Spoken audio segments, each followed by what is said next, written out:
वहीं चीन से लगने वाली भारत की सीमा पर एक बार फिर तनाव की खबर है। चीन की किसी भी चाल का जवाब देने के लिए भारत ने भी युद्ध स्तर पर तैयारी शुरू कर दी है। खबर है कि भारतीय फौज के सबसे घातक फाइटर जेट एलएसी पर तैनात किए गए हैं, जो दिन में ही नहीं बल्कि रात में भी उड़ान भर रहे हैं। इनमें रफाल और सुखोई 30 शामिल हैं।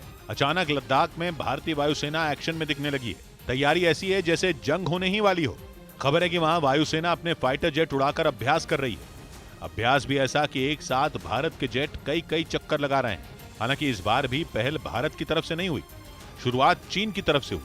लेकिन प्रधानमंत्री मोदी ने ईंट का जवाब पत्थर से देने की तैयारी शुरू कर दी। एलएसी के जिन इलाकों में भारतीय फौज एक्शन में है, ये वही इलाके हैं जहां पिछले 2 साल से तनाव बना हुआ है।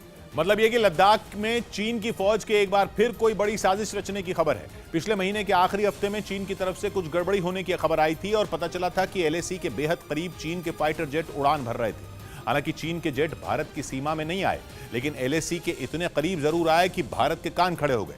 भारत ने कूटनीतिक स्तर पर और सेना के अधिकारियों के बातचीत में घटना का विरोध तो दर्ज करवाया ही, साथ ही अपनी तैयारी भी बढ़ा दी ताकि अगर चीन ने कोई भी नई चाल चली तो उसे मुंहतोड़ जवाब दिया जा सके। इसीलिए इसे प्रधानमंत्री नरेंद्र मोदी का मास्टर स्ट्रोक भी कहा जा रहा है। भारत कूटनीति और युद्ध नीति पर एक साथ चलता हुआ दिखने लगा। एक तरफ चीन की शरारत का कूटनीतिक स्तर पर विरोध दर्ज कराया, दूसरी तरफ चीन को जवाब देने की तैयारी भी शुरू कर दी। हालांकि दावा किया जा रहा है कि चीन ने अपना एयर डिफेंस सिस्टम S-400 भी लद्दाख से लगने वाली सीमा के पास तैनात किया है। ये एयरक्राफ्ट चीन के एयर डिफेंस सिस्टम को भेद सकने में सक्षम है और उसके होने के बावजूद भी अपने टारगेट्स पर इफेक्टिव प्रहार कर पाएंगे। इसके अलावा चीन में ही बना एक और एयर डिफेंस सिस्टम HQ-9 भी एलएसी पर तैनात किया गया है।